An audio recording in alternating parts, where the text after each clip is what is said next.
Nobody in that dining room knew the maid could hear every word being whispered about her, or that she'd spent the last 4 years deciding exactly what she'd do the day someone finally pushed too far. Hey, welcome back.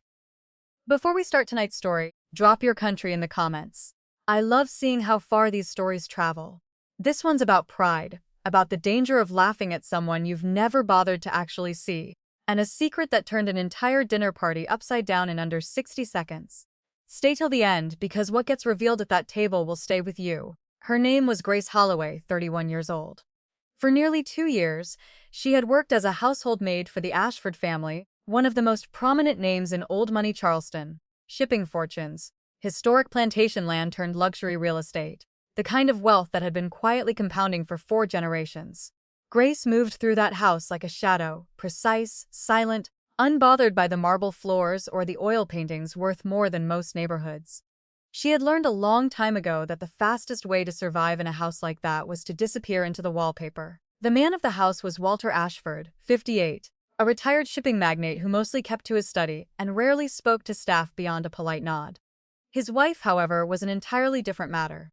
Camille Ashford, 45, was Walter's second wife. Younger, sharp-tongued, and endlessly aware of the gap between where she'd started and where she'd ended up.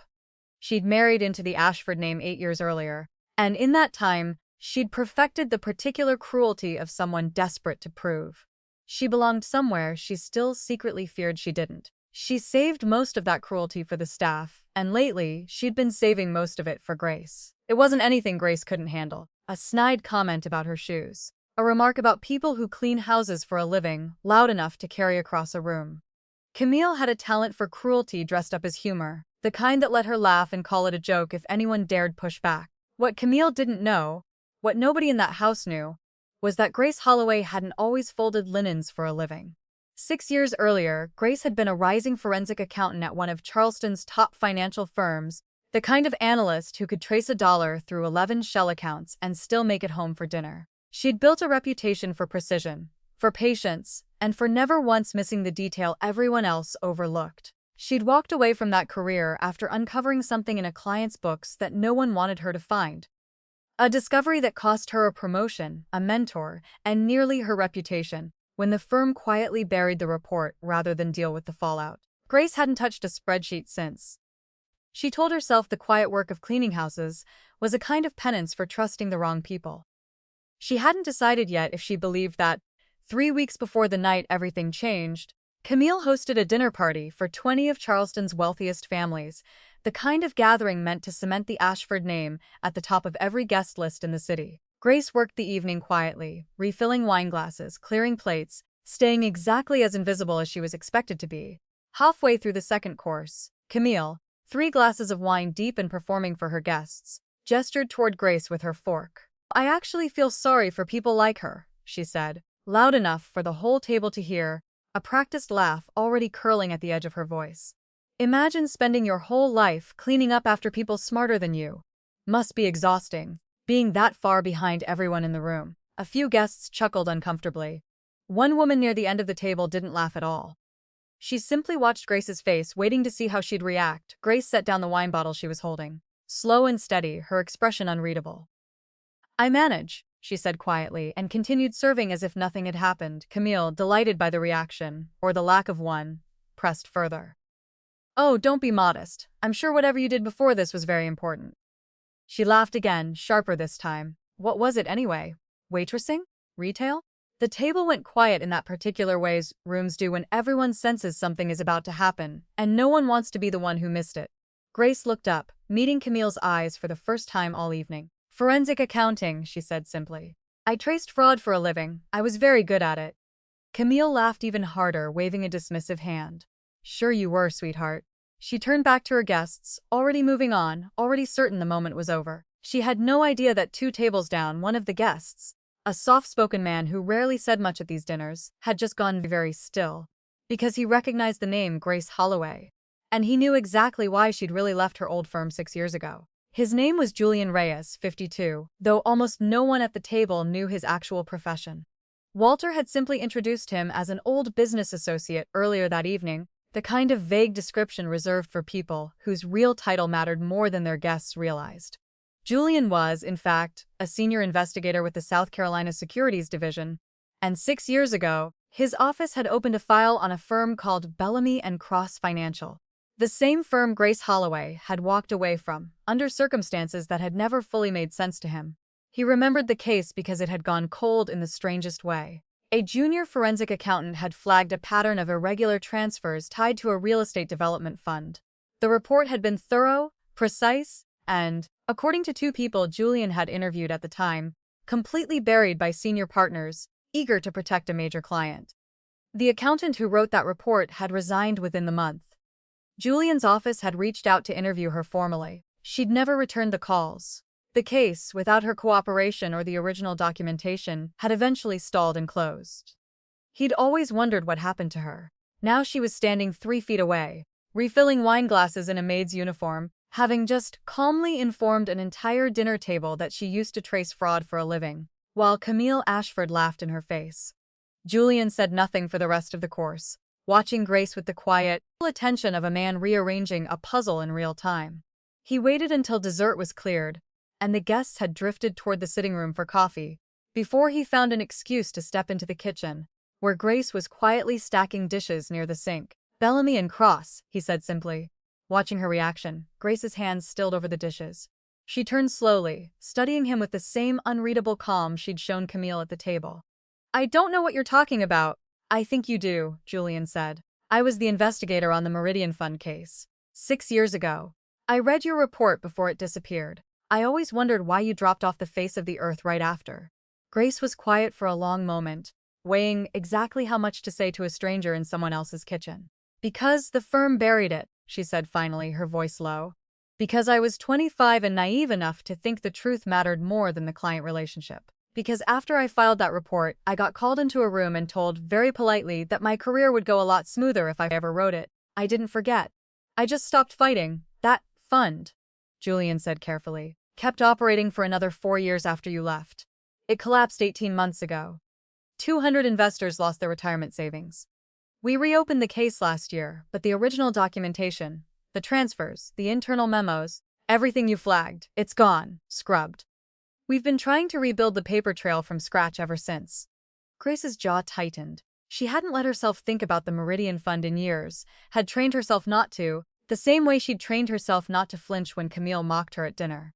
"I still have my original files," she said quietly. "Personal copies. I kept them, just in case. I told myself I'd never use them. I told myself it wasn't worth destroying my life a second time."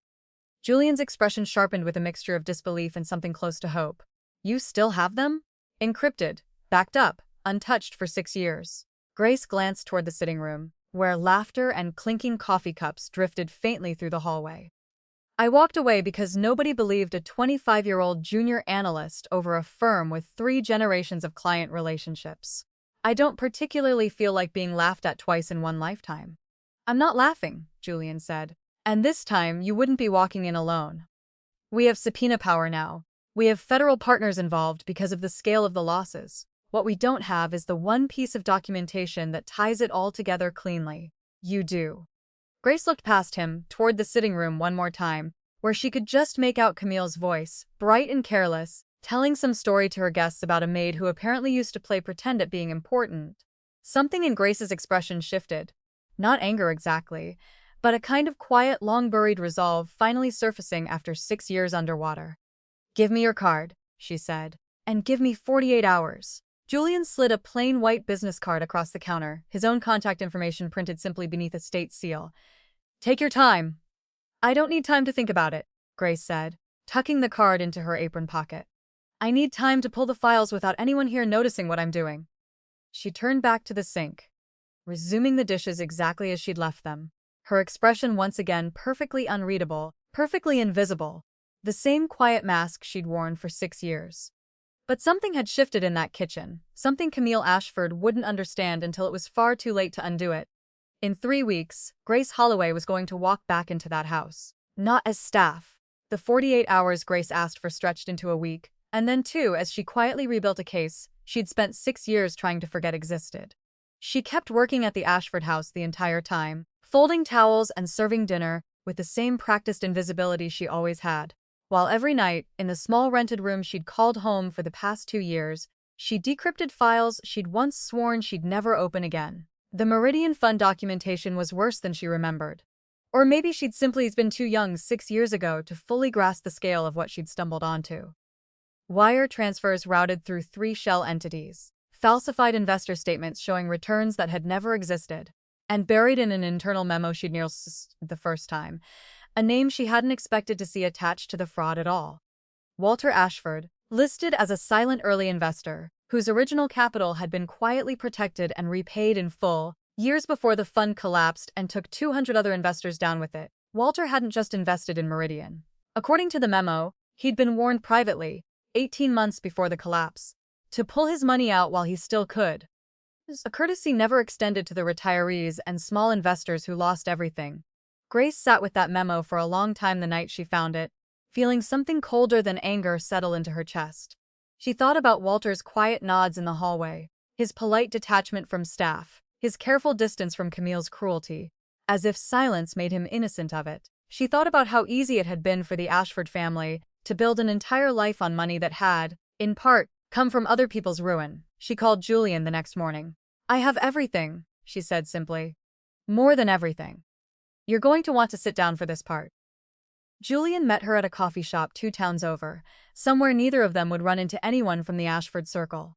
He read through the files in silence for nearly 20 minutes, his expression shifting from professional focus to something closer to disbelief as he reached the memo naming Walter Ashford. "He knew," Julian said quietly. "He knew 18 months before it collapsed, and he let 200 people lose everything while he walked away clean." "He did," Grace confirmed. "This changes the entire scope of the investigation," Julian said, already reaching for his phone. "This isn't just a corporate fraud case anymore. This is insider knowledge, failure to disclose, potentially obstruction if we can prove he influenced the original report burial. Grace, this is the missing piece we've needed for a year." Grace nodded slowly, but her mind had already moved past the legal mechanics of it, towards something quieter and more personal. "There's a gala," she said. 3 weeks from now. The Ashfords are hosting the Charleston Maritime Heritage fundraiser. Every major investor from the original Meridian Circle will be there, along with half the city's financial elite. Camille's been planning it for months. It's the biggest social event of her year. Julian looked up. "You're thinking about serving papers there." "I'm thinking," Grace said carefully, "that Camille Ashford laughed at me in front of 20 people for daring to have a past worth mentioning. I'd like her next lesson in humility to have a slightly larger audience." Julian allowed himself a small, tired smile, the first genuine one Grace had seen from him since they'd met in that kitchen. "That's not really how subpoenas work, procedurally speaking." "I know how subpoenas work," Grace said. "I'm not asking you to serve anything dramatically at a party. I'm asking you to make sure the timing lines up. Federal filing goes public the same week. Let the paperwork do what paperwork does. I don't need theater. I just need the truth to finally exist somewhere. Camille Ashford can't laugh it away." Over the following weeks, the investigation moved quickly once Grace's documentation entered the file. Federal partners joined the Securities Division's case. Subpoenas were drafted for financial records dating back 7 years. Julian's office quietly built a timeline that placed Walter Ashford's warning and withdrawal 18 months before the fund's collapse in stark, undeniable relief against the losses suffered by 200 other investors, many of them retirees who had trusted the Meridian name specifically because respected men like Walter Ashford were rumored to be invested in it. Grace kept working at the house through all of it, serving dinner, refilling wine glasses, enduring Camille's occasional comments about the help with the same unreadable calm she always had. Except now, every time Camille laughed at her, Grace simply thought about the filing date circled on her calendar and said nothing at all. 3 weeks later, on the night of the Charleston Maritime Heritage Gala, 200 of the city's wealthiest guests filled the Ashford Estates ballroom, unaware that the federal filing naming Walter Ashford as a person of interest in a $40 million fraud case had gone public on the courthouse docket at 9 a.m. that exact morning. Camille didn't know yet. Neither did most of her guests. But by the time the champagne toasts began, that was about to change. The ballroom glittered the way only old Charleston money could arrange.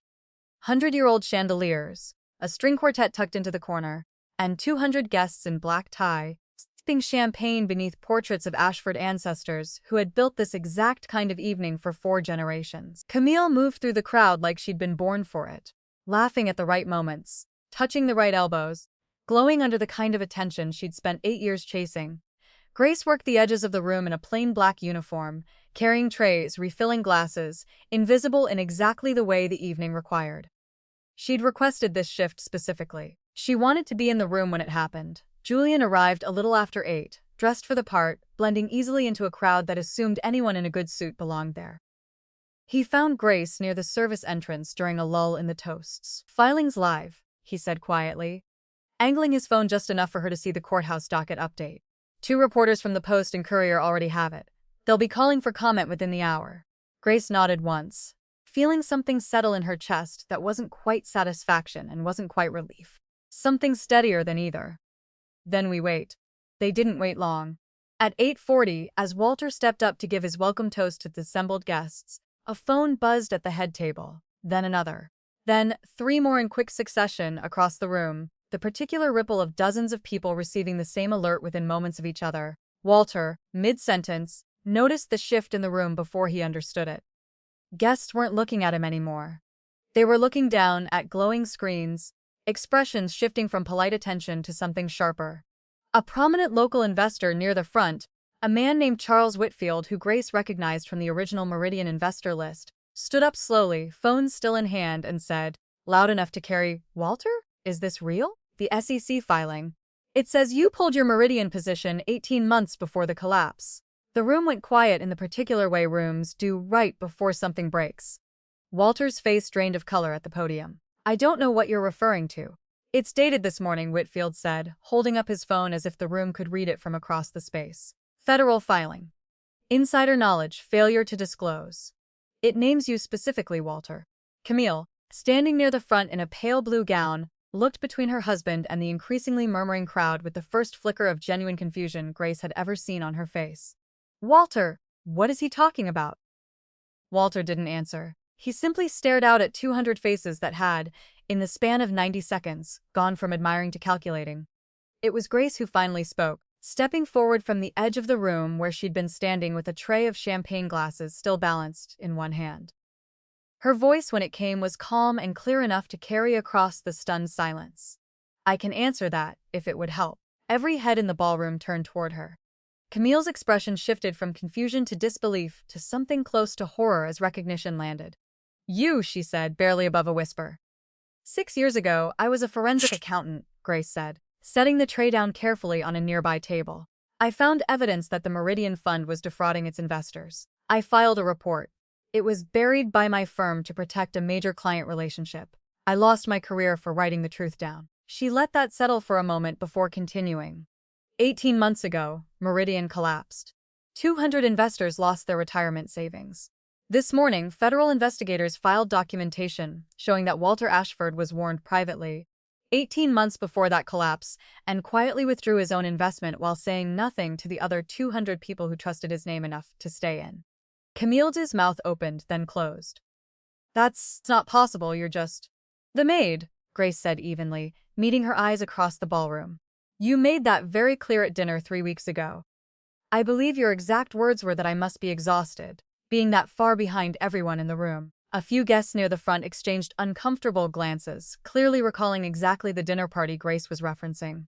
"I wasn't behind, Mrs. Ashford," Grace continued, quiet and steady. "I was the only person at that table who actually understood what your husband's money was built on." Charles Whitfield, still standing near the front with his phone in hand, looked between Grace and Walter with dawning, furious clarity. "She's the analyst. The one who filed the original report 6 years ago. I remember hearing about this." Walter, ashen-faced, made no attempt to defend himself. He simply stood at the podium, gripping its edges, as 200 of Charleston's wealthiest guests began quietly reaching for their coats. Camille turned to Grace one final time, her earlier laughter nowhere to be found, replaced by something raw and unguarded. "Why didn't you say something sooner? Why let it get this far?" "I did say something," Grace said simply. 6 years ago, nobody with money or power was willing to listen to a 25-year-old Maid's predecessor back then either. Funny how that works. She turned, picked her tray back up, and walked calmly toward the kitchen, leaving the Ashford ballroom in the kind of silence that no string quartet could fill. The Charleston Post and Courier ran the story the following morning under the headline, "Silent Investor, Silenced Whistleblower, the Maid Who Brought Down the Meridian Fund's Second Chapter." By noon, it had been picked up by 3 regional outlets. By evening, national financial press had taken notice, less for the fraud itself and more for the strange, poetic detail everyone seized on immediately. The analyst who filed the original report 6 years ago had spent the years since working as a household maid, quietly, in the very city where the fraud had finally caught up with the people who'd buried the truth. Walter Ashford was charged within the month with securities fraud and failure to disclose material information to investors. His legal team negotiated a plea deal that avoided trial, but included a settlement exceeding $11 million, distributed among the 200 original Meridian investors, who'd lost their retirement savings 18 months earlier. Charles Whitfield, among others, later told reporters he'd never have believed Walter Ashford capable of it. "The quiet ones," he said, "are always the ones you don't watch closely enough." Camille filed for divorce 9 weeks later. She left Charleston for Atlanta shortly after, away from a social circle that had quietly, permanently recalculated its opinion of her the night. Grace Holloway spoke calmly across a stunned ballroom. She never publicly commented on the case. She never reached out to Grace either. Not an apology, not an explanation, nothing. Some people, Grace had learned a long time ago, simply move to new rooms rather than sit with the ones they've broken. Grace, for her part, didn't stay in Charleston long either, though her departure looked nothing like Camille's. The Securities Division formally offered her a position as a senior forensic consultant within weeks of the filing going public, citing both her original Meridian report and the 6 years of documentation she'd quietly preserved against every instinct telling her to let it go. She accepted on one condition, that her first assigned case be a full review of Bellamy and Cross Financial, the firm that had buried her original report and let 200 people lose everything rather than risk one client relationship. Julian Reyes became, in his own words, the guy who got very lucky at a dinner party. He and Grace worked 3 more cases together over the following 2 years, though neither of them ever quite managed to explain to colleagues why their working relationship had started in an Ashford family kitchen, over stacked dishes and a business card slid across a counter. A year after the gala, Grace was asked to speak at a state ethics conference for financial professionals, a request she'd initially declined twice before finally accepting. She kept her remarks short. "I spent 6 years believing that speaking the truth once and getting punished for it meant I didn't get to speak it again," she told the room. "I was wrong. It just meant I needed better proof, and people willing to actually listen when I had it. If you're the only person in the room who sees the fraud, that doesn't mean you're wrong. It might just mean you're the only one who's actually looked." She didn't mention Camille Ashford by name. She didn't need to. Anyone in that room who'd followed the case already knew exactly which dinner party and which laugh had started all of it. Here's the truth this story leaves us with. The people you dismiss the fastest are often the ones who've already survived losing everything once and came back anyway. Cruelty dressed up as humor is still cruelty. And the quietest person at your table might be the only one who actually understands what your whole life is built on. If this story moved you tonight, if it reminded you that dignity has nothing to do with the uniform someone's wearing, hit that like button, subscribe so you don't miss the next one, and share it with someone who needs to hear that the truth doesn't disappear just because someone laughed at it once. Thank you for staying until the end. And remember, the ones who stay quiet the longest are usually the ones with the most to say.